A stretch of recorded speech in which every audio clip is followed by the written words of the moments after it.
What's up, everybody? Welcome back to the Just Cuz TV channel. This week we've got our lucky week number 13 pick'ems and survivor picks coming at you. As always, in these videos, we are joined by my good buddy Jeff. What's going on, man? Not much, man. I'm superstitious, so week 13 is not my friend. This If you could guys be are gonna ugly. pick up some games on me, this will be your week. Once we get to the results, maybe you're due for a down week, man. I don't know. Yeah, we will see that. See there though. And as always, I'm joined by special guest Dr. Wes. What's going on, man?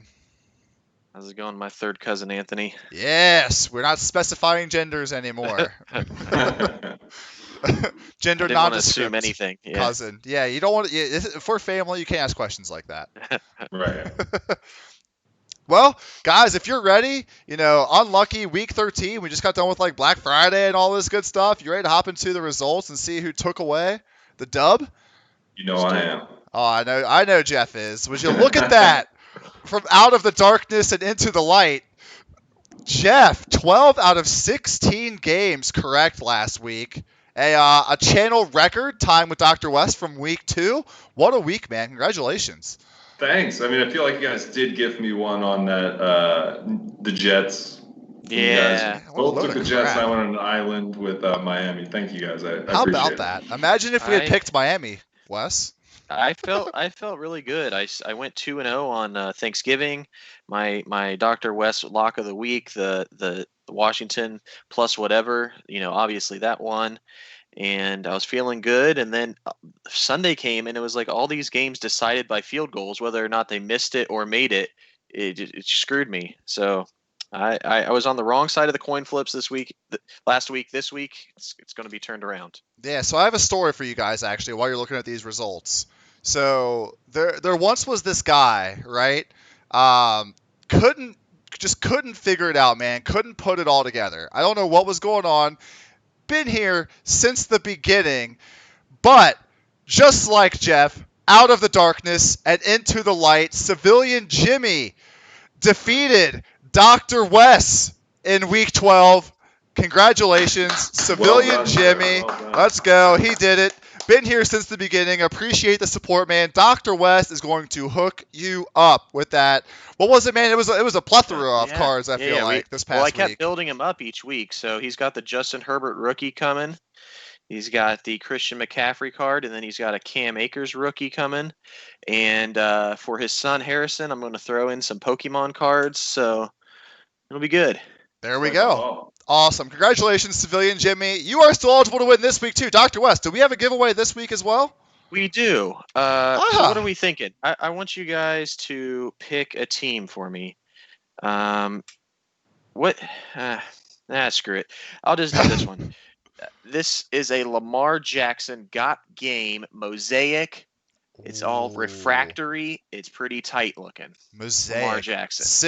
Sick set mosaic. One of the best in the football game. I feel like you're trading cards. Yep. So just as a reminder, guys, all you got to do is just be like Civilian Jimmy. Put your picks down in the comments. Pick every single game. That is important. We're getting comments with only a couple of games. That's not going to get you to beat Dr. West. Put all the games down there in the comments section. Shine some light on it. Make it look sexy. Oh, yeah. Shine that little... Oh, look at that green refractor. Yeah. Oh, my gosh. You just know you want that, guys. Come on. Let's go. Put those picks down there in the comments. Like the video. Don't forget.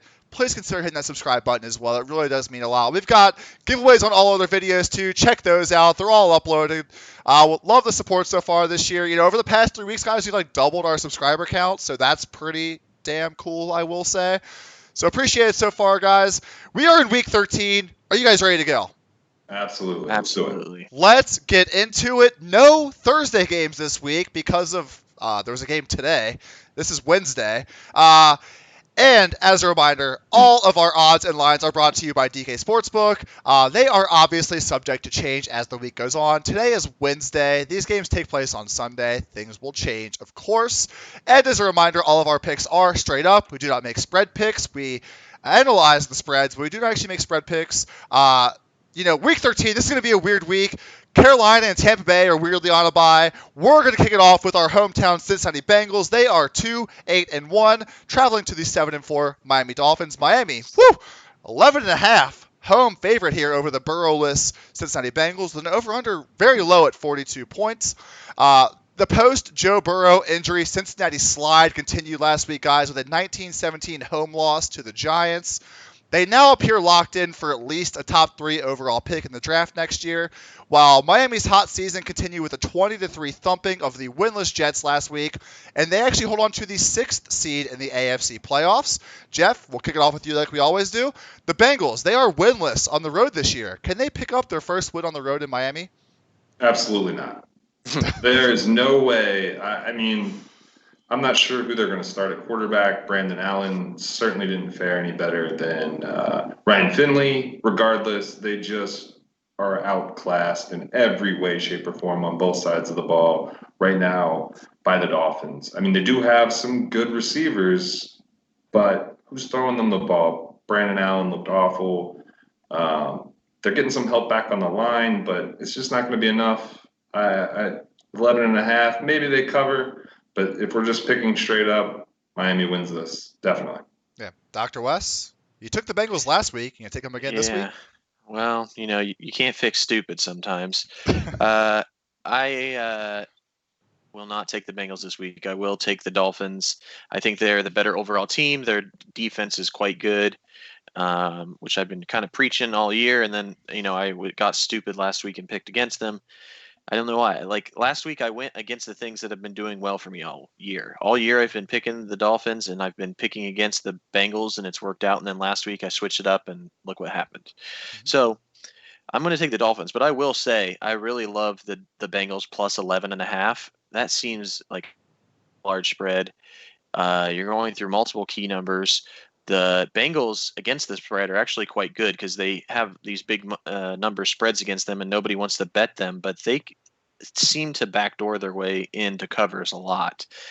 So I like that bet, especially if you're saying the overs unders 42. To get there would take a kind of a interesting game. So it's not the lock of the week. I have a different lock, but this is a very highly recommended bet is Bengals plus 11.5. I do like that as well, but hey, guys, let's face it, y'all, for real. As I lock in Miami here for a sweep on our first Sunday game, the Bengals are done for this year. There's literally no reason why they should even go out and try to win games anymore. You're literally doing it at the cost of future success at this point. They have to secure that top 3 pick. They have to do it. Watch them literally, this is the Bengals we're talking about here. Watch them literally try to come out and win this game like they did. If you guys remember last year, they played the Dolphins week 16 last year, and it went to overtime. They were trying to win that game. What are you doing? Lose the game. Just lose the game. Get your top 2 or 3 pick. Jacksonville's going to go out there. They want to try to win, I feel like, for some reason. They're giving James Robinson the ball 40 times a game, and they're getting close. But the Bengals, you guys are bad. Accept that you're bad. This is Cincinnati we're talking about here. Lose the game, and we'll move on to next year. Safely, hopefully, of course. Over-under on turnovers at 2.5 for the Bengals. Just the Bengals? Just the Bengals. I'm going to take the over. Number. The Dolphins have good cornerbacks, and if we're relying on Brandon Allen to throw the ball, I think that's prime territory for some picks. Maybe even a pick 6 is going to be thrown into this game. If you can find some sort of bet that's like over under half a pick 6, take the over. I feel like in this one, Fitzpatrick himself is not keen on holding on to the ball for very long, so either team. Well, they could have 2 at quarterback also. We don't know about that for sure. Regardless, I still think Miami wins, but I think Fitzpatrick. You have a better chance of hitting the over. I think they already announced that Fitz is going to start. Oh, really? Okay. There you go. I think so. I think they're not seeing the progress with Tua that they were hoping for in terms of his injury, not in terms of like his actual like football development. For some reason, I thought I heard that. I don't know. They want to mess up his psyche, just like you're in, you're out, you're in, you're out. Like yeah. Not a good way to manage a rookie quarterback, in my opinion. Though, what do I know? Agreed. And as Cincinnati fans here, we like to drink beer, rooting for our Cincinnati fans, right? We're used to it at this point. So what are you guys drinking? I'll show you guys. I got some 3 Floyd Zombie Dust on this wonderful that's evening. Good stuff. Oh, fantastic! If you guys don't know what 3 Floyds is, you are missing out. They're based out of Indiana. Fantastic. What do you guys got? I'm sticking to our unofficial sponsor, Rheingeist. True. Yes. Yeah. Somebody at Rheingeist for us. Them as our sponsor. I'll tag them on Twitter. I am living currently in St. Louis, for those of you that don't know. So I'm drinking a local St. Louis beer called Urban Underdog. Quite delicious. This is Yeah. the lager version. I have an American Pale Ale in the fridge, so Okay. depends on how crazy we get today. You IPA fans, check out all those beers. They're all fantastic from all across the Midwest. Thoroughly enjoy all of those. Let's hop into our second game, though, guys. Get away from our alcoholic tendencies as Bengals fans here. We've got the 9-2 New Orleans Saints traveling to the 4-7 Atlanta Falcons. Saints a 3-point road favorite here. A little surprising. I think it's a little low. We'll get into that. Over-under set at 46. Drew Brees, who? Right, guys? Come on. Perhaps the strangest thing out of this Taysom Hill reign thus far, though, is the absolute disappearance of Alvin Kamara. 2 weeks ago, 45 total yards with no catches against these same Falcons. This past week, only 52 total yards with one catch against the Broncos, while Latavius Murray out of nowhere has appeared to have been the bell cow over the past 2 weeks. But alas, what do I know, though? They've still won 8 games in a row, including 2 weeks ago when they beat this Falcons team 24-9. But Atlanta has now won their last 3 games, if you don't count the Saints game, after they absolutely destroyed the Raiders 43-6 last week. So, Dr. West, will Taysom Hill continue to roll, or will Atlanta enact revenge at home? Man, the Falcons last week, I almost made the Raiders my lock button, and boy, am I glad I did not do that, because where is this coming from? I don't know. And watching Taysom Hill, I finally figured out why he annoys me. It's because he reminds me of Tebow so much. He's just this God. jack guy that probably should be playing tight end that wants to run every chance he gets, but then he'll heave a ball every once in a while, and he's having success. He's like Tebow 2.0. It's dumb. Very annoying. It's dumb. Very annoying. But all right, the lock button is on this game. The Dr. West lock of the week is Saints -3. I think this is the obvious pick. The number has moved way too far for the Falcons just because they had one game where they blew out the Raiders. They're not a good team. They are imposters, in my opinion. And the people are worried about Brees being gone, but the team has been better without him, actually. So I'm locking in Saints +3 or -3, and I think you should too. Jeff, do you agree Atlanta is a bunch of imposters? I do agree. Not sure if Todd Gurley's going to be back in action. So last week it was a combination of Ito Smith and Brian Hill, and neither one of them looked particularly good. And is Julio Jones going to be 100%? Even if he plays, he got in a limited session today. But he's really, I think, the key to that offense. When he's not out there, then they can focus more on Calvin Ridley, and then the running game gets bogged down too. I don't have a huge amount of confidence in the Saints. I don't think they've been playing better since Brees has been out. The defense has looked better. They've definitely been on a roll. Mm-hmm. But Taysom Hill, I'm with you, Wes. It reminds me so much of Tim Tebow. He can run. That's what it seems to be. His first read is, if his first read isn't open, then he's going to run. And what can we really gather from that game against Denver? They had that game wrapped up. He could have thrown the ball 0 times that game and they still would have won. So I think the jury's still out on him. But again, the Saints defense is just really rounded into form. And I think Matt Ryan just doesn't look like a good quarterback right now. And with a hobbled Julio Jones and potentially a hobbled Todd Gurley, they just don't have enough to overcome that Saints defense. So I'm going with the Saints here. Yeah, Taysom Hill, better fantasy player than real life player, it looks like at this point. Not the guy you want to build around, it seems like at this point. But he's getting the job done. Can't complain there, I guess. Over the past 2 seasons, the Saints are 7-0 with backup quarterbacks, so I think that's pretty interesting. When you had Bridgewater last year, that's pretty cool. Speaking of that Saints defense, though, the Saints have held 3 of their last 4 opponents under 10 points, and in those 4 games, they're allowing an average of 7 points. So elite level defense, plus just being able to rush all over this team. I feel like there's probably going to be 35 plus rush attempts, I would say, just by New Orleans in this game. So that's going to keep Atlanta off the field. You match that up with the Saints being able to stop Atlanta all over the field. We saw it 2 weeks ago. They scored 9 points. Yeah, Saints roll here in Atlanta, and I agree, -3 is not enough after we've seen this team just demolish everyone in their path, and Atlanta's defense can't do anything here. Come on. It was the Raiders last week. They had a lucky game. Let's go. Saints -3 here. That takes us to, I don't even know what to make of this game, y'all, for real. I don't know where to go from here, but the Matt Patricia era in Detroit is over. The singing Praise in Jesus. Detroit has not stopped, I feel like, but now it's offensive coordinator Darrell Bevell's turn to see what he can produce out of this stagnant Lions offense for the last 5 games here. The Lions are averaging less than 20 points a game across their last 6, but now they get a Bears defense. Maybe a little susceptible, we will see. I think they're getting some key pieces to return here, but they gave up 41 points to the Packers in the loss, 41-25. But before that, they'd only allowed an average of 21 points a game in their previous 5. So it sounds like Mitch Trubisky is starting for the Bears. I think Matt Nagy announced that today. So, Jeff, who is going to win this absolute snooze fest? Oh, that's a tough one. But I am, as a Allen Robinson owner in fantasy football, I am actually glad that Trubisky will be starting. I think Foles has actually been a downgrade to him.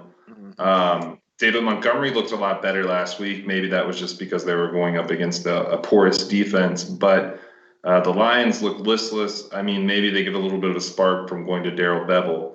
But at the end of the day, give me the home team here, and I'm going to take the Bears. I do have an interesting question for Wes.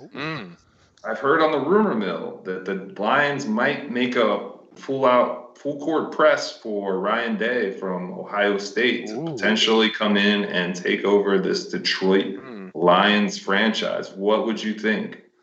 Do you think he'd bite on that? I personally think he may bite on it, but I'm really not a huge Ryan Day fan, surprisingly. I think that he basically was the understudy of Urban Meyer, and if you watch Ohio State games, which I do every week, it's exactly the Urban Meyer offense. And so he hasn't really done anything on his own in my eyes that makes him anything special. He kind of just runs Urban Meyer's offense, which I don't think will work that well in the pros. So I had not heard that rumor, but as an Ohio State fan, I could see it happening, but I don't think I would want him as the Bengals coach. I'd put it that way. Yeah, and I think he's going to get better opportunities potentially down the line. So why go to a franchise that, quite frankly, hasn't done anything for 50 years? So if Chip Kelly could make it work in the, I was really a Chip Kelly guy, and if he can't make it work in the NFL, I don't think Ryan Day will. That's fair, definitely fair. Dr. West, though, will the Lions get a resurgence without Matt Patricia for this game? That's a great question. I don't know. I have no strong feelings about this game. I wouldn't bet it.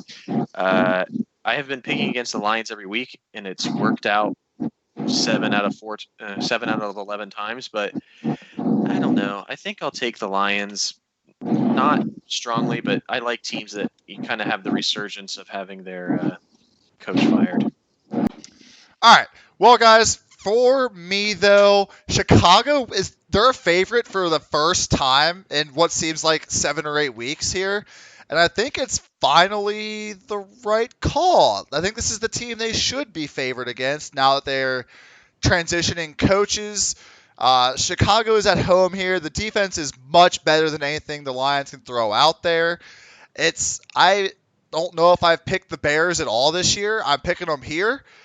They're at home. Defense is better than anything that this offense can throw out there for Detroit. So as the breaker of ties, I'm going to side with Jeff for round 1 here and leave Dr. West on the first island of the week. All right. The Detroit Island. How does that feel? It's not a good island to be on. It smells bad. There's a lot of houses that are abandoned. Yeah, it's not a good island. I don't feel like. It's got to be better than the Jets Island. It's sure. mean, anything's better than the Jets Island. I feel like it's got to be. These two teams not anywhere close to Jets Island. I feel like 8-3 Cleveland traveling to 8-3 Tennessee. Tennessee a 6-point home favorite against Tennessee here with an over/under at 54. Where'd that over/under come out of? Guys, if 2020 wasn't weird enough, both of these teams are actually 8-3, and it just seems like no one could care less about either of them. Do you guys get that feeling? Correct. They have no flashy players, like Baker is like the flashiest player, but he's annoying and nobody likes him. So I'm just going to take it. I'm just going to say that I'm going to take the Titans. I do like the under in this game because I think this is going to be a Nick Chubb versus Derrick Henry run fest. So I bet there will be less plays in this game than any other game this week, which would be an interesting prop.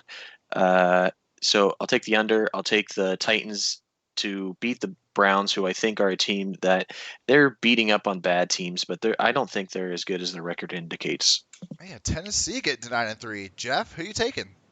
I'm going with the Browns. I know most people don't care, but I'm sure the good people in Cleveland, Ohio are amped that they're looking at a playoff spot right now.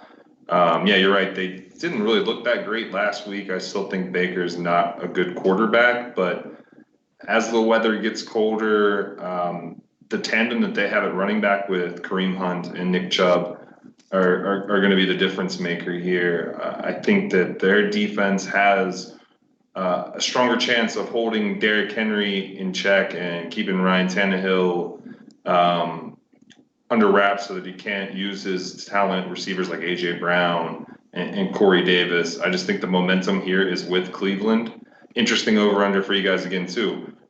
More combined yards from Hunt and Chubb versus Derrick Henry's total.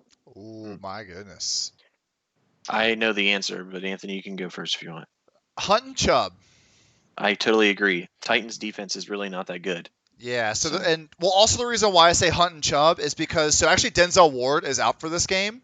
So I think Tennessee may throw the ball a little more and in this kind of game. They are going to be able to so I got a stat for you guys. So Cleveland, they obviously are a plus 500 team. They're 8-3, but on the year as a whole, they have a minus 21 point differential this season, which is so weird for a team that runs the crap out of the ball. It comes from 2 blowout losses to the Steelers and the Ravens, and every game they play is close. So over their 3-game winning streak they're actually on right now, if you guys knew that, they've barely beat the Texans by 3 points, the Eagles by only 5 points, and then Jaguars this past week by only 2 points. They were a missed 2-point conversion away from going to overtime. Those are 3 not good teams: Texans, Eagles, and Jags, and the Browns have barely beat all 3 of them. Couple that in the fact that they're going to be without Denzel Ward, I think Tennessee has the receivers to open up the field against Cleveland here. And I do think Tennessee is going to take this one. So round 2 in the breaker of tie goes to Dr. Wes. Yeah, I'm on an island in Cleveland. That's worse than Detroit. How does that make you feel? To my knowledge, Detroit has never caught a river on fire. So. Oh yeah, you don't want to remember. Sorry, do you remember that YouTube video circa 2008? Yeah. At the end, it's like, we're not Detroit. Yeah, the hastily put together Cleveland tourism. Yeah, so good. Throwback to all our fans out there. Just go check out that YouTube video. It's like, we have a statue or something like that. Is that the same video? Yeah. Construction. Always under construction. Yeah. We'll leave Jeff on his Cleveland island that's currently under construction here. We will go to the 1-10 Jacksonville Jaguars traveling to the 5-6 Minnesota Vikings here. Jacksonville, a 10-point road dog. 10 points, Minnesota. 52 is the over-under here. Don't look now, though, guys. Minnesota is only 1 game away from a wild card playoff spot after their come-from-behind victory 28-27 against the Panthers this past week. And they get what should be an easy matchup at home in the Jags, who have not been able to stop anyone this year, to the tune of 10 straight losses now. So, Jeff, can Minnesota get closer to a playoff spot with a win against the Jags here at home? Yes, absolutely. Kirk Cousins has been playing a lot better. From a fantasy perspective, he's been airing the ball out more, but they're not going to have to do that this week. They're going to have, assuming that the running back situation there with Dalvin Cook, assuming he's healthy, they're just going to run the ball down the Jags' throat. They've got James Robinson, essentially the James Robinson show there in Jacksonville. I guess Glennon will be starting again. I don't know if Minshew's healthy or not, but they just look like a team that's playing to get the number 1 overall draft pick. Yeah, they did put in a good effort against Cleveland last week, but I think Mike Zimmer's not going to let his team take the L on what is a most necessary win for them to stay in this playoff run. Even if I really don't think Minnesota's a legit NFC contender, I still think they have enough to beat Jacksonville. Yeah, especially now that they're back in this playoff race, they are looking more serious, right? They started off 0-5, I think, or 1-5 maybe, and they've worked their way back, which is pretty good. Dr. West, I got some stats here, but are you taking the Vikings here at home? I am, but I will say I would love the Dr. West lock of the week 1.5 is the Jacksonville Jaguars plus 10. I think that's way too many points for the Jaguars, who are just they're like living for the backdoor covers here lately, and the Vikings are really not that good. I don't think they should be double-digit point favorites on anybody. So I'll take the Vikings, but I don't think they're going to win by 10. It's a lot of points. It is a lot It of is points. a lot of points Especially for a team that's yeah. barely squeaking by a lot of bad teams. And Jacksonville's playing teams close here too, so that's an excellent call out there. I do love that. So Kirk Cousins actually has turned up the past 2 weeks, guys. He's threw for 314, 3 touchdowns, no interceptions against the Cowboys, 307, and also 3 touchdowns with no interceptions against the Panthers last week. It seems like I think Adam Thielen was activated off the COVID list today, so he should be back. The Jags, they allow the 4th most passing yards per game. Dalvin Cook should feast here against a defense that also allows the 4th most rushing yards per game. They allow the 2nd most yards in the NFL, second behind the Seattle Seahawks here. Vikings roll to what should be a fairly not easy win, but the plus 10 is interesting there. I do like that. It could be something like 27-17, 27-20, and there you go. There's your cover, I guess. So Minnesota with the sweep here, and that will take us to our beloved New York Jets, right, Dr. Wes? Oh boy, not making that mistake again. Were we wrong last week, right? The Jets 0-11. They are now playing host to the 6-5 Las Vegas Raiders. The Raiders 7.5 point road favorites here. 47 is the over/under. Honestly, Dr. West, but out of like me and you versus the Raiders, I feel like the Raiders might be the more embarrassed group between us two, as they got absolutely thumped by the Falcons last week, 43-6. The Jets, they now only have 5 more chances to avoid that winless tag that they're trying to avoid here, as they lost 20-3 versus the Dolphins last week, and Adam Gase is still around somehow. I don't know where that's coming from. So, Dr. West, are you going to take the Jets here again this week? I am not that stupid. Not 2 weeks in a row, right? Yeah, I can only do so much. I tried to get cute last week, didn't work out.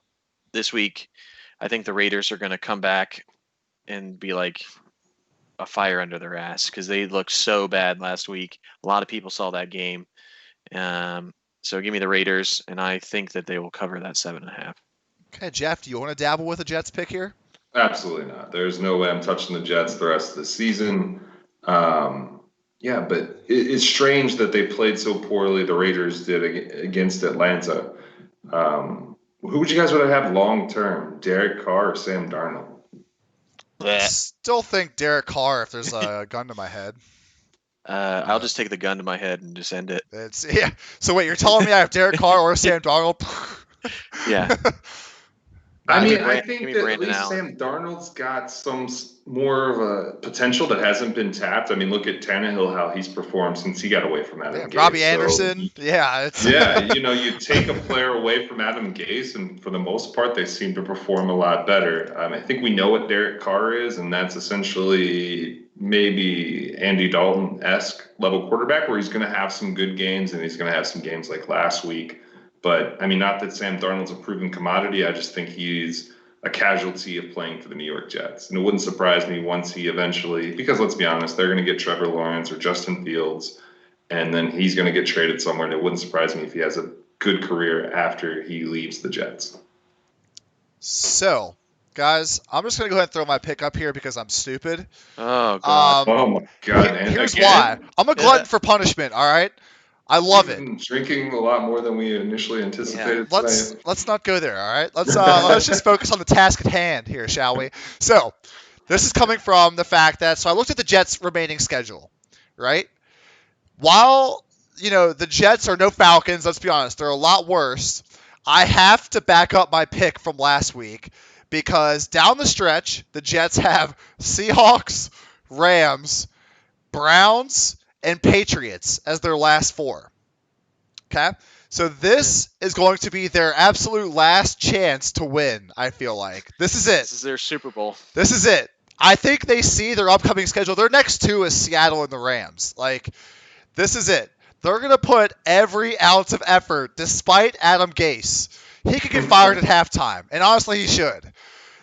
So, this team, I don't think they want to go down in history as winless, despite how bad they are. And then despite Adam Gase, this is the Super Bowl. This is the Jets Super Bowl. You said it perfectly. This is a Raiders team that also just gave up 43 points on the road to the Falcons last week and only scored 6 points. So, I don't know if that was a preface for how bad they're going to play here on the road yet again. Did they go home and now got to come back out to the East Coast? This is a 1 o'clock game on the East Coast. So if the stars are going to align in any sort of week here for the New York Jets, this has to be it. If they lose this game, I'm not picking them for the rest of the year, obviously, but this has got to be it. This has got to be it. That's what I got. And we're going to roll with it. God bless. Yeah, exactly. Good luck with that, brother. I appreciate any prayers, namaste, that anybody wants to throw at me. I'll take it. This is it. I don't want to be on this island. I hate this island. It's worse than the Detroit and Cleveland island, right? This is like there's garbage everywhere. Like there's like those little ring canisters on beer is caught like in my fur and all that shit. Like I got oil in my fur. This is bad. But yeah, I'm gonna roll with it. It's gonna be clean after this week. No, it's not. Made you all speechless. So we're going to change away from this game. Why did I pick the Jets 2 weeks in a row? Incoming text on Sunday at 4:04. What the hell is wrong with me? What the hell was I smoking in our video on Wednesday? But either way, guys, let's get to our next game. The 7-4 Indianapolis Colts traveling to the 4-7 now Houston Texans, giving Dr. West a little bit of a sweat here, I feel like, at the end of the year for his bet. Indy, a 3.5-point road favorite with an over set at 51. Guys, I hate this Indianapolis team. I absolutely hate them. I don't know what they're doing. I don't know how they're 7-4. They beat the Titans on the road, then they get crushed by them at home, and sandwiched in the middle of those games is a win against the Packers. Now they travel to Houston, who was without Will Fuller because of performance-enhancing substances, whatever it was that he said he didn't know, but he took and all that good stuff. But Houston, they have now won 2 in a row against the Patriots and the Lions. So, Jeff, who wins this game? Well, I mean, I think if the Texans could take it back, I mean, they just cut Kenny Stills last week. I think if they could take that back, they would, because right now, what do they have? Brandon Cooks and Kiki Cutie as their number 1 and 2 wideouts. At the same time, though, they still have Deshaun Watson, who has been lights out, playing like over the past 4 games, MVP level stuff. Romeo Crennel has seemed to give them a spark that they didn't have under Bill O'Brien. And they're the home team here. And it's like you said, Indianapolis, I can't really figure them out. Phillip Rivers looks old again. Pittman had a good couple of games, but was missing last week. Jonathan Taylor might not play this week, so the running game is a big question mark. I'm going to go with the home team here, and I'm going to take the Houston Texans. Wow. So, Wes, I'm going to skip you here really quick because my note for this game literally said, I'm assuming you're both going to take the Colts, and we have now hit the part of the show where I've absolutely lost my mind. Oh, boy. But the fact that Jeff is in the rubber room here with me is fantastic. Oh, my gosh. Okay. I'm taking the Texans in all honesty so that Dr. West can win his bet that he had. I figured I'd jinx them into non-existence here. You're welcome. You know what? It's really funny. My note actually says you're welcome here. So, in all honesty, though, I'm taking the Texans because Deshaun Watson is aces more better than Phillip Rivers.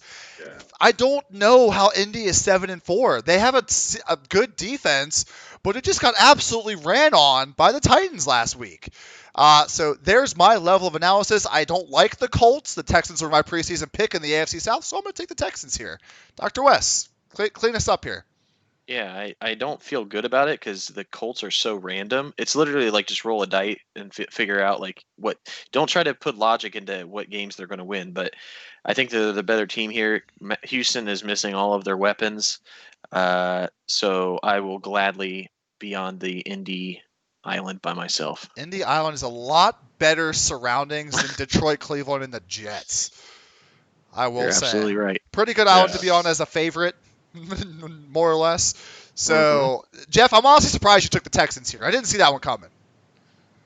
Yeah, I mean, he's usually kind it of by goes the back to books. like you said, the quarterback play. Give me Deshaun Watson, who's been playing lights out over an aging Phillip Rivers, and honestly, I think a lot of that Indy defense is smoke and mirrors based on some early season favorable matchups. So yeah, they're a little bit depleted, but I still think the better quarterback wins the game here. Quarterback's the most important position in football, so that's why I'm rolling with Deshaun Watson Yeah, and the Houston Texans. the Bengals get up 21-0 on the Colts or something like They that did. earlier this year? They did. So anything can happen.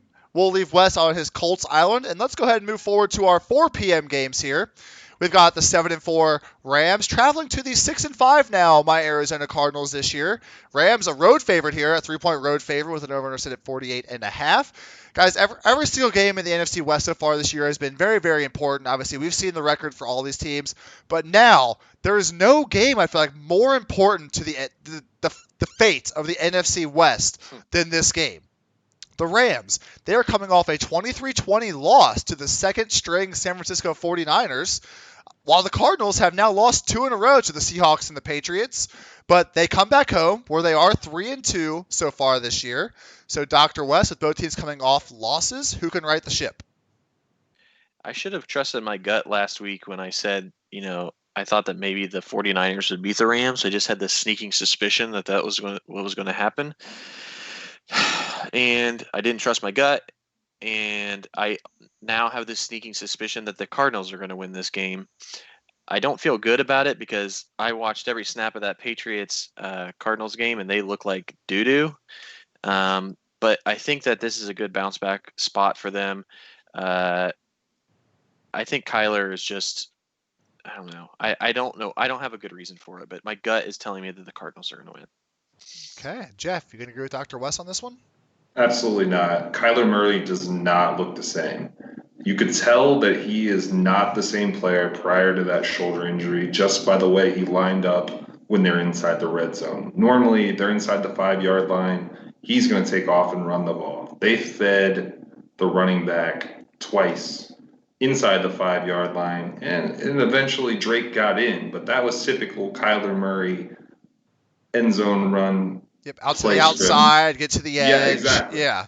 I will say that Cliff Kingsbury is a very annoying coach to watch his strategies. I'm not a big fan of his. Yeah, I agree. But that to me just speaks to the fact that Kyler isn't 100%. That shoulder does not, they don't trust him to run the ball like they did before us. That means to me that there's something wrong with that shoulder. Now, he can play through it, but is he going to be the Kyler Murray prior to that injury? And I don't think that he will be. I think the Rams have enough on defense, Jalen Ramsey, Aaron Donald, and a pretty decent running game, although I think the Cardinals' defense is kind of rounding into form. They held the Patriots under 200 total yards, which is pretty impressive. But at the end of the day, I just think with Kyler Murray not being 100%, Sean McVay versus Cliff Kingsbury, give me Sean McVay and the Rams. So, guys, I'm really, really excited for this game because this game feels like it's going to be a chess piece of some kind. Because knowing Sean McVay, I think he's going to take that Patriots footage from last week and use the same exact defensive scheme, honestly. So Bill Belichick was able to limit Hopkins to 5 catches for 55 yards last week. Despite Cam Newton throwing for less than 100 yards and having 2 interceptions, they found a way to win. So obviously, I know I talked up the Rams here, but I'm going to take the Cardinals. I've taken them all year. I took the correct detour last week in the first game. I took the Patriots. This team, I feel like they just have too much overall talent to be 6-6. It just doesn't sound right. The Rams just lost to let's be honest, the absolutely depleted 49ers last week, and Nick Mullins. Kyler Murray may be hurt. The shoulder may still be giving him some issues. We have another week under our belt here. So this is the first meeting of these two teams. I think these two teams are going to split the series. I think both teams are going to win at home here. So it's not a slight against the Rams if they lose this game. They'll probably win one of these two either way. I'm taking the Cardinals. I've taken them all year. But the Rams losing to the 49ers last week and just having Nick Mullins cause that makes me a little eerie. Something with the Rams. I don't know what it is. If Nick Mullins can do it, why not Kyler Murray, I suppose? Can't argue with that logic, but like Wes said, I just don't trust the coach there in Arizona, Cliff Kingsbury. He's not a good college coach.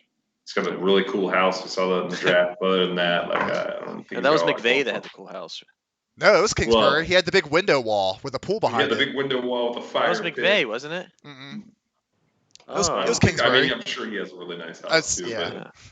Oh, okay.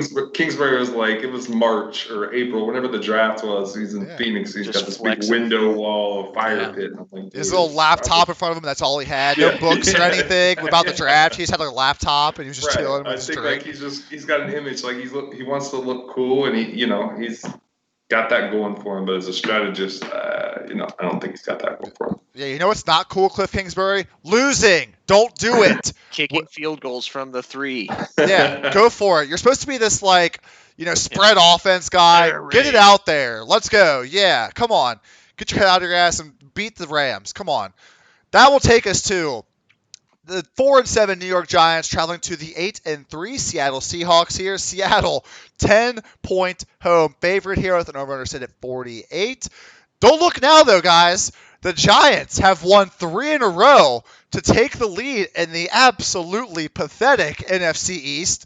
They're leading the division at 4-7, but now they get a test that's going to be a little bit different than our Washington Buckeyes, the Eagles, and the Bengals. This team is a little bit better, I think, than all 3 of those teams. The Seahawks are back on track now with 2 wins in a row, but their offense has had some hiccups over the past 3 weeks, only averaging 22 points a game across those 3 games. But so, Jeff, in a battle of actually 2 division leaders within the NFC, who comes out with the win and why is it Seattle? Seattle is just obviously the better team. They have Russell Wilson, DK Metcalf, Tyler Lockett. Chris Carson's a little banged up, but they still have Carlos Hyde. The bigger question is Daniel Jones. I don't know. Is he going to be starting? If not, even if he is, I mean, Daniel Jones versus Russell Wilson. If not, you're looking at Colt McCoy. They have to travel to the West Coast. They're just clearly outclassed here. This is an easy one. Definitely one Seattle. Yep, Daniel Jones, really quick, not at practice today. Today is Wednesday. Not a fantastic sign for his availability. So, yes, it does appear we're going to get a healthy dose of Colt McCoy here against – I'm going to go ahead and throw my pick up here. Yeah, it's going to be Seattle. And I know, Dr. West, you've been a Seattle fan all year. They were your pick of the NFC. You're riding with them, right? Yeah, I just want to comment that there is no healthy dose of Colt McCoy. Exactly. That was sarcasm at its finest. As a doctor, Look, I they're can going to tell get a you. healthy dose of Colt McCoy and Wayne Gallman. Doesn't that scare the shit out of any NFL team? I mean, if I anything, can- that's as a doctor, diarrhea I'm for gonna sure. say that's the wrong dose. Yeah. You need to find a different, vaccine for that issue for sure. Uh-huh. Seattle rolls here at home. We got the sweep. That will take us to the 3-7-1, no longer leading the NFC East Philadelphia Eagles, traveling to the 8-3 Green Bay Packers. Another large spread here, guys, with Packers 8.5-point home favorites. 47 is the current over-under. So with 3 losses in a row, Philly has now dropped back into 3rd in the NFC East, and they actually only sit half a game above last place in the NFC now, who is the Cowboys. The Eagles, they have scored exactly 17 points in each of their last 3 games, while Green Bay is averaging 33 points a game in their last 4, and are only 1 game behind New Orleans for the number 1 seed in the NFC. Dr. West, this one's also easy too, right? It is, yes. I think that the Eagles should put in Jalen Hurts now. They have nothing really to play for. Why not give the kid a little bit of run? The Packers are just clearly a much better team. They're probably one of the best 3 teams in the NFC. And at home in Lambeau, when it's starting to get cold, give me the Packers. Watch out. Yep, Jeff, rolling with the Packers. Absolutely. I agree that Jalen Hurts probably does deserve some run, but because of Carson Wentz's contract, they're basically married to him for at least another year. But it wouldn't surprise me if they get him, if they're down big, if they throw him out there just to see what he can do. But, yeah, I mean, this Eagles team looked bad. I mean, the score against Seattle looked closer than that actual game was, but they've been absolutely horrendous for the past few weeks. There's no way they're going to Lambeau. Regardless if there's no fans in the stands, there's no way they're going to Lambeau and beating the Packers. Yeah, so brief thoughts on Philadelphia here. Doug Peterson doesn't know what the hell he's doing. He does not have a clue. I think he's now approaching Adam Gase territory in terms of just idiotic coaching. They get Miles Sanders back from injury, right? Boston Scott while Miles Sanders is healthy, has now creeped up to a 50% snap share while Miles Sanders is healthy. Absolutely insanity. Boston Scott sucks. Miles Sanders is where it's at. Jalen Hurts is randomly coming in while Carson Wentz is tying his shoes on the sideline. I don't know what he's doing. This team has big problems, and I think it now is very clear that it's coming back to the coach. There's no schemes to protect Carson Wentz. The dude's getting sacked like 6 times a game. He's not very good this year. It hasn't been very good, but we've seen in prior seasons he's not been terrible. They're not playing Travis Fulgham. They're playing the dead body of Alshon Jeffrey over Travis Fulgham now. Just they're not developing any talent. They got Miles Sanders and they're not playing him. They got Travis Fulgham and they're playing Jeffrey over him. You know what though? It kind of sounds like you own Miles Sanders in the fantasy league. I do. Just defending. I'm so tilted because I own him in like 3 leagues, and he finally comes back from injury, and they don't fucking play him. Play Sanders, you jackass. Jesus Christmas. No, they're trying to limit his carries so he can last more than like 4 years, like every other running back. You're probably the smartest thing Doug Pearson ever did. Yeah, play Boston Scott. Okay. And he has won a Super Bowl, which Adam Gase will never sniff. That's very true. So not a good comparison, in my opinion. No, he's there now. Idiot. He's there. He's an idiot. Speaking of bad coaches, that will take us to a game that has Anthony Lynn a part of it. The 5-6 New England Patriots are traveling to the 3-8 Los Angeles Justin Herberts. Chargers actually a 1-point home favorite here with an over-under set at 47. Look at those money line odds. You're not making money on either one of them, so Don't try there. If there were 2 inconsistency poster children for the NFL this year, I feel like these 2 teams would be it. New England, they squeaked by the Jets a couple weeks ago. Then they beat the Ravens at home on that rainy game. They lose to the Texans, and then they beat the Cardinals. I don't know what they're doing. They're all over the place. While the Chargers offense with Justin Herbert, they can put up a ton of points here, but it's led to a bunch of blown leads. Justin Herbert, I think he's the Rookie of the Year frontrunner now. He should have it locked up, I feel like. But, guys, thankfully, Anthony Lynn, today, Wednesday, came out and said, the playoff hunt is probably not going to happen, end quote. Holy shit. That guy is so incredibly dumb. Yeah. Captain Obvious coaching the Chargers this year. Jeff, and basically a pick 'em this game. Who are you going to take? I'm going to take the Chargers. They're at home, and, they can move the ball at least. And Bosa was a one-man wrecking crew against the Bills last week, so I think they're going to be able to get enough pressure on Cam Newton and shut that running game down, because let's face it, that's basically all the Patriots are, is almost like an option-style college offense. They can't throw the ball. Who are their receivers? N'Keal Harry was a huge miss on the draft board when they could have taken DK Metcalf. They don't have talented receivers. Yes, they've got some running backs, and Cam Newton can still run the ball, but I would rather have Justin Herbert, Keenan Allen, and now Austin Eckler's back. To me, that's the difference now. They have a running game and a back that can catch the ball out of the backfield. So if Belichick wants to take away Keenan Allen, they have other avenues to exploit. And, Cam Newton just looks totally washed. And they're going on the road to the West Coast. Give me the Chargers. Yeah, I think Eckler came back last week and had 11 catches or something like that in his first game. He had a 36% target share, I believe, last week. Yeah, just insanity. Dr. West, who are you going to take in this game? Well, I think you got to break this down to being the best coach in the league versus the second worst coach in the league, behind Adam Gase, obviously. And I think that the Chargers are kind of like the poor man's version of the Cardinals. I think that the Patriots can win this game. I think it will be close. And I would not be shocked if the Chargers won, but there are so many games that the Chargers should have won that they didn't. And if you got like a mid-game betting line, like if the Chargers pull out ahead and, you can get like the Patriots, if it's, let's say 21-7 at halftime Chargers, and you get like a plus 12 line for the Patriots, I'd smash that, because the Chargers just cannot close out games because Anthony Lynn doesn't know how to coach. So give me the Patriots. He can get them to a lead, but when it comes to stopping the other team, when they're like, oh, let's play prevent defense and give them every single pass that we possibly can so we can lose this game. Horrendous game management. Yeah, exactly. So New England is really still in the playoff race in the AFC, believe it or not. Miami, Indianapolis, Baltimore, and Vegas are in front of them for that 6, 7, 8, 9-ish area right there. They currently have the tiebreaker over Miami for the win earlier. They have the tiebreaker over Baltimore, which is huge at this point after the win a couple weeks ago.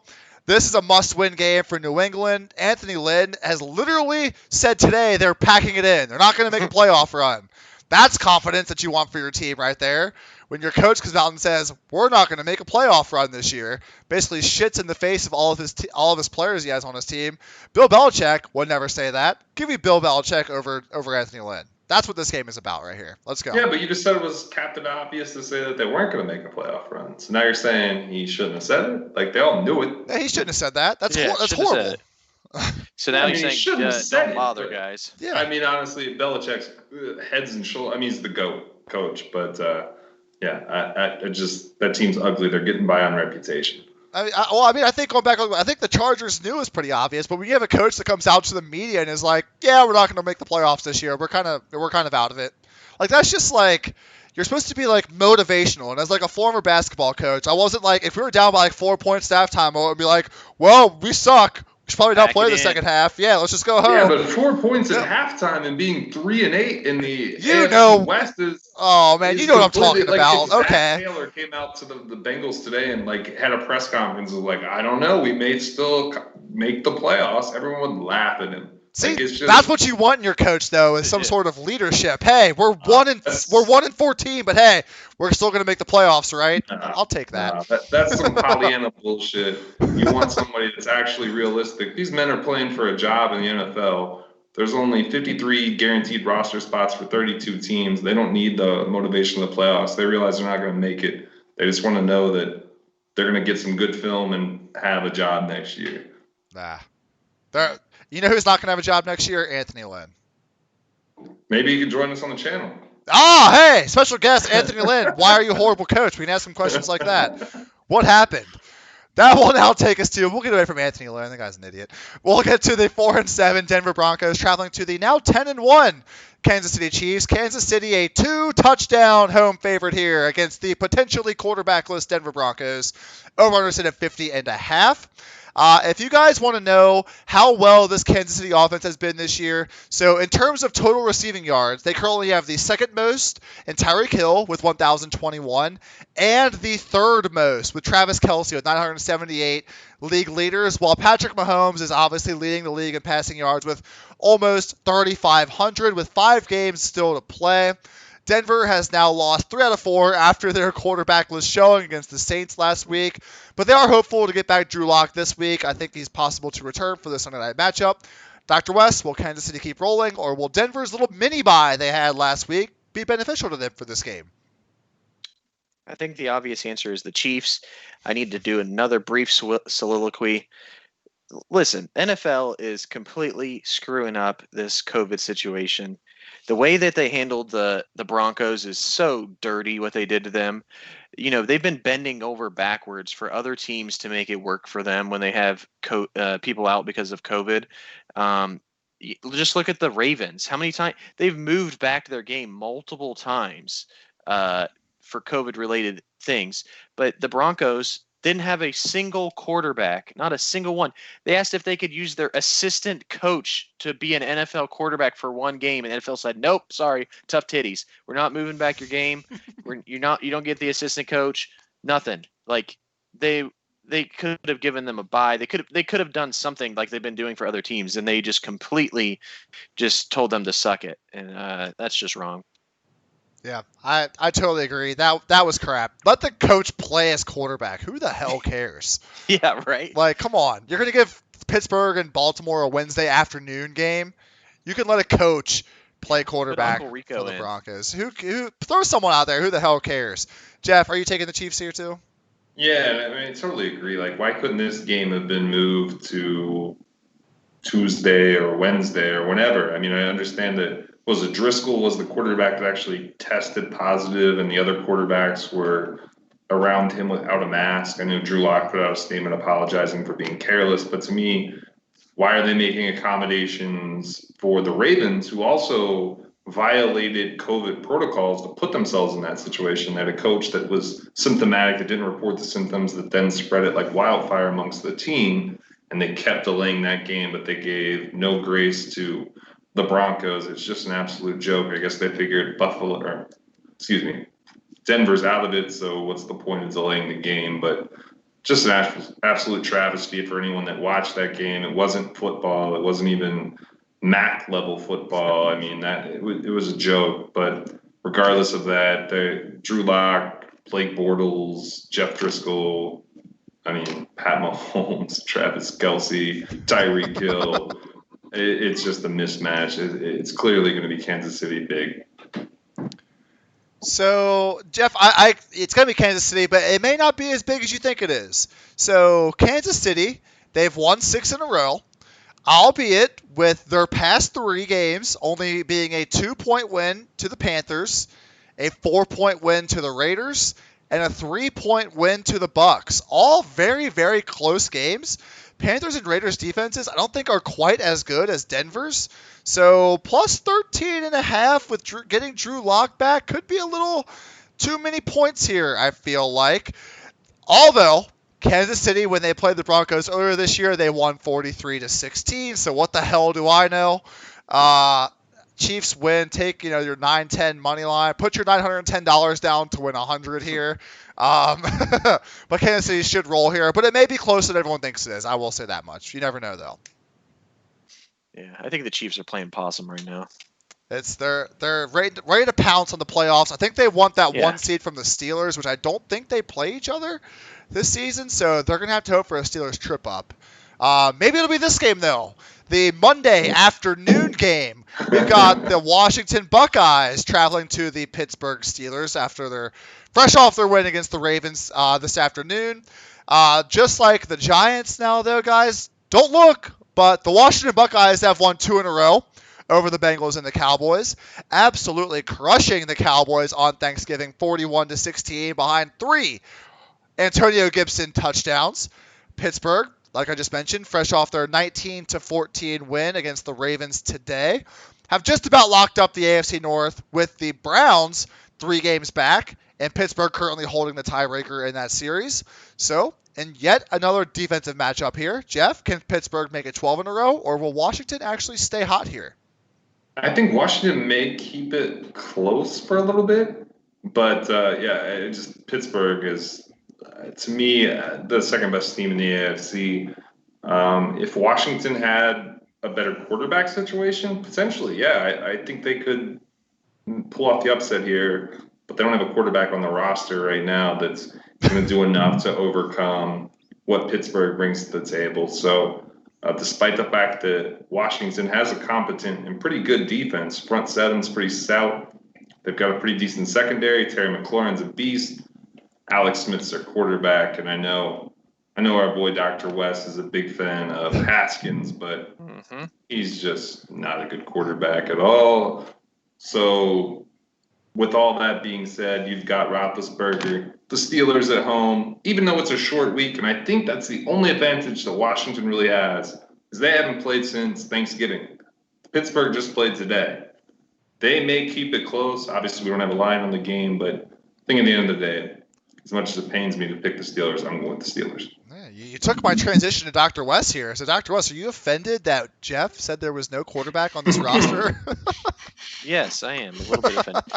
I would say I'd never have said that Haskins is a great quarterback. What I have said is he has a lot of potential. He played in one year in college, like 1 year in the pros, and then they're just like throwing in jabronis like Kyle Allen.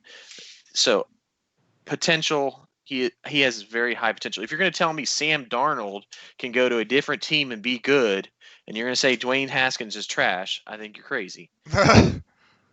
I could respect that, but Darnold did a little more in his college career, and he doesn't show up late for meetings and misplays because he's signing autographs in the stands. Taking selfies. Whatever he was doing there. The guy's clearly a clown. He doesn't take his profession seriously. So regardless of his potential, if you can't put the time in, you're not going to be successful in this league. So I could just... Sam Darnold is just eating bonbons and getting diabetes. That's it. He got mono, man. He kissed the wrong person there Oh, in New yeah, York and yeah. got mono. But I'm going to take the Steelers. Yeah. I do think that this is a sneaky spot for the Washingtons to make some noise, and if they give me anything above like +5, I would definitely hammer that with the Redskins. okay, I'm gonna take a guess at the over under. Oh, wait. Yeah. He called him that word. Oh, No, I didn't. I started to say it. You and I called him the changed word. Rewind the tape. we're gonna have to go back. I totally missed it. So it depends if you call it like a false start or like it was. I got to I heard the whole full thing. No. Heard the Okay. whole full. It's okay. It happens. We'll have to throw yeah. we'll have to Throwing the throw red a flag. beep in. If you heard a beep about 10 seconds ago, it's because Wes said the R word, which is clearly outlawed. This is 2020, Wes. Get your act together. Telling you I didn't do it. I'm throwing the challenge flag. All right. Well, either way, I'm going to take a guess here at the over-under, and I'm going to guess 38 for this over-under. What? 38. Wow. Yes. So, in Pittsburgh's last 3 games, they are only allowing an average of 9 points a game. And yes, that counts for the Ravens game today. Washington allows the 4th fewest yards per game. Pittsburgh allows the 3rd fewest yards per game. Washington is 1st, and Pittsburgh is 2nd in fewest passing yards allowed per game. This is going to be defense. Washington is not going to be able to score on this team. And I think Pittsburgh does just enough offensively, as Jeff put it, against a pretty good front 7 here. Pittsburgh, but it's close. It's defensive. It could be the same score from today. Somewhere like 19-14-ish kind of game. And yeah, if it's more than 5 points for Washington, you get the +6 or +7. Yeah, why not? That sounds pretty good, honestly. 2 teams that aren't going to score a lot of points, I feel like, in this game. So why not roll with a +7 in a low-scoring game? Mm-hmm. We got a sweep on Pittsburgh. That will take us to 8-3 Buffalo, traveling to the 5-6 San Francisco second string 49ers is their new team name for this year. Buffalo, a less than field goal road favorite here. San Francisco did just beat the Rams last week. 48 set is the over-under here. Similar to Cleveland, though, Buffalo, it's just weird that they're 8-3 because on the year, they only have a +17 point differential with, 5 additional wins over losses, which is actually good for 7th in the AFC in terms of total point differential. This defense can be scored on, as we've seen, and San Fran has shown the ability to play close against good teams, despite playing their whole second string for what seems like this entire year so far. They did just end their 3-game losing streak against the Rams last week, 23-20. And just like the Vikings, only sit 1 game behind Arizona for the 7th seed in the NFC. So this game means a lot, guys. With Miami also now hot on Buffalo's heels, Dr. West, can Buffalo continue? Or will San Fran push for the playoffs, actually with their second string? I think that San Fran's going to keep pushing. I think they're well coached. I think their defense is above average. And they have a will to win. And the Buffalo Bills are going across the country. And, I just see this as a game that the San Francisco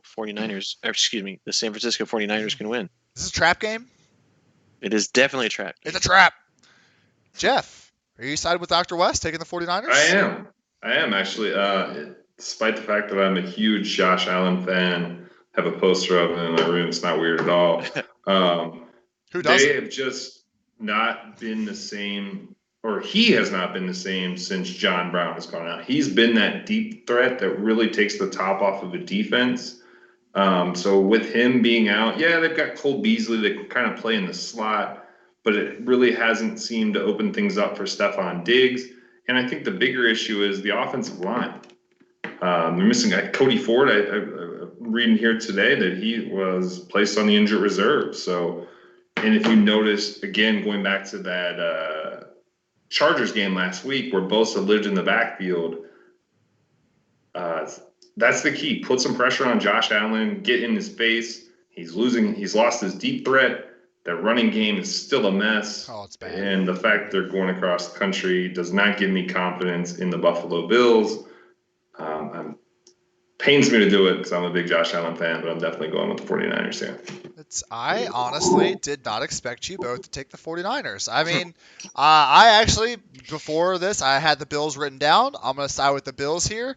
I think San Fran is fake news. Fake news. I don't think they're as good as they should be. Obviously, they are very, very well coached, but Buffalo is on a mission. I feel like this game has something. It's a field goal game. It's got something like 27-24 kind of written all over it.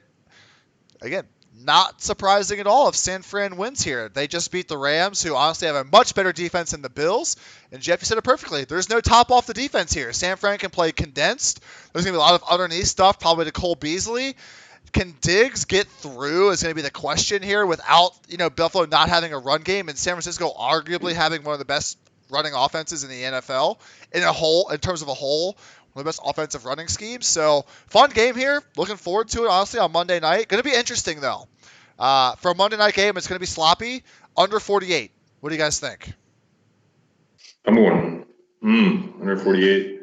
I would go under. Yeah, I think I'll go over on it. Over. Over, yeah. I mean, I think San Francisco's starting to get a little healthier. They've got Ayuk coming back. He was just removed from the COVID list today. We saw what the impact that Deebo Samuel had last week. I believe he caught 11 passes. Mostert's returned. So I think, Mullins still not a great quarterback, but neither was Jimmy G. They're getting a little healthier, and I think Buffalo could potentially put up some points here too. So I'm not feeling great about it, but if you held a gun to my head, I'd go with the over. Okay. Awesome. Well, guys, this is our Monday night game, but it's 2020. We have a Tuesday night game coming up here. We've got Tuesday night football. Who doesn't love Tuesday night football? Absolutely. Let's go. We get back-to-back night games on our weeknights. The 3-8 Dallas Cowboys travel to the 6-5 Baltimore Ravens. I don't know what I was getting ready to call them, but it was not that. I know that much. No spreads obviously available for this game. The Baltimore Ravens just played today. We will get there. And then because 2020 was not weird enough, like I was just saying, Baltimore goes from a Wednesday afternoon game to a Tuesday night game. Maybe a Tuesday night game will snap them out of this 3-game losing streak funk that they're in, with losses to the Patriots by 6, the Titans by 6, and the Steelers by 5. So Dallas may offer up the correct remedy to the Ravens as they now sit in dead last in the NFC after getting blown out by Washington 41-16. Dallas allows the most rushing yards per game in the NFL. So, Jeff, can Baltimore run over this Cowboys team, or will the Cowboys stay competitive in the NFC East? Yeah, is Andy Dalton still the quarterback for the Dallas Cowboys? I believe he is. Yeah, okay. Then there's your answer. I mean, he has not been able to consistently beat Baltimore going back to the Cincinnati days. So I just don't think that they, what's happened to Zeke? He just looks like a shell of himself. I mean, I know losing Dak was a big blow to the team, obviously, but you're talking about a guy that coming into the season was mentioned as, like probably one of the outside of quarterbacks, a top 5 offensive player, just looks like a shell of himself. And to me, that just speaks volumes about Mike McCarthy's ability to call plays and adapt on the fly. That was an issue in Green Bay. They just don't have enough to get past a much better Baltimore D. I don't care if they have to start RG3 again at quarterback. Baltimore wins this game. It does appear there's rumors that Lamar will be back off the COVID list for this game because it is on Tuesday. Same for J.K. Dobbins and Mark Ingram. So, Dr. West, who are you taking in this game? I agree. I'm going to take the Ravens. Again, this is the NFL bending over backwards to make sure that the Ravens get into the playoffs because they want the Lamar Jackson story.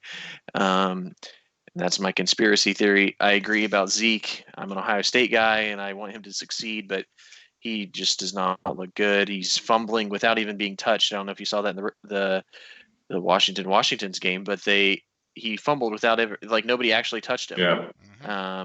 That's just, And I don't think it's on Zeke. Again, I think he's just playing for an organization that's guided by a hapless coach that got run out of Green Bay. So it's just bad quarterback situation, bad coaching. Zeke's a great player. It's just when he is struggling, the organization as a whole is struggling. I think I saw some stat where it's like in his first 3 or 4 years, I can't remember, for Zeke, he had 4 lost fumbles. And this season alone, he has 4 lost fumbles. So maybe it's just a lack of focus because he doesn't care this year. May have something to do with it. Yeah. But he's trying to get through this year healthy at this point, it seems like. He's too busy getting nose piercings. It's like a new one every week. His whole nose is gonna be taken up with stuff in the next month or two. Yeah. Like I mentioned before, though, yeah, Ravens, they should be getting Lamar back. Dobbins and Ingram were almost activated for this game. I think they were okay, but they didn't want to push him into this game. I have a feeling that Baltimore may hit 250 rush yards in this game between Lamar, Dobbins, Ingram, Gus Edwards, you name it. They get off the snide here. Did you guys see the Ravens going 6-5 at the start of the year? No, really. I don't. I could not have foreseen, even a COVID 2020 year, that they would have this record this far into the season, like the one game above 500. No way. I would have switched them and the Steelers in terms of records. Oh yeah. I could have seen that potentially. Yeah, that's a good point. Yeah, very strange to see this team 6-5. I will say I did go back and rewatch our AFC video, Dr. Wes, and I did call the Ravens as 10-6, and that the Pittsburgh would win the division. So while I'm not terribly surprised, because I did kind of see this, not necessarily the downfall of Lamar, but he's kind of a one-trick pony, honestly. He's a tight end guy who likes to rush. And when you can figure that out, and you get these athletic linebackers on him that prevents the big play, the big rushing play, he looks lost out there, to be 100% honest. Maybe he's just in a funk for this year and can snap out of it once we get to the playoffs. But I think he had his year last year, and I think that might be it for Baltimore. We'll see. I don't know.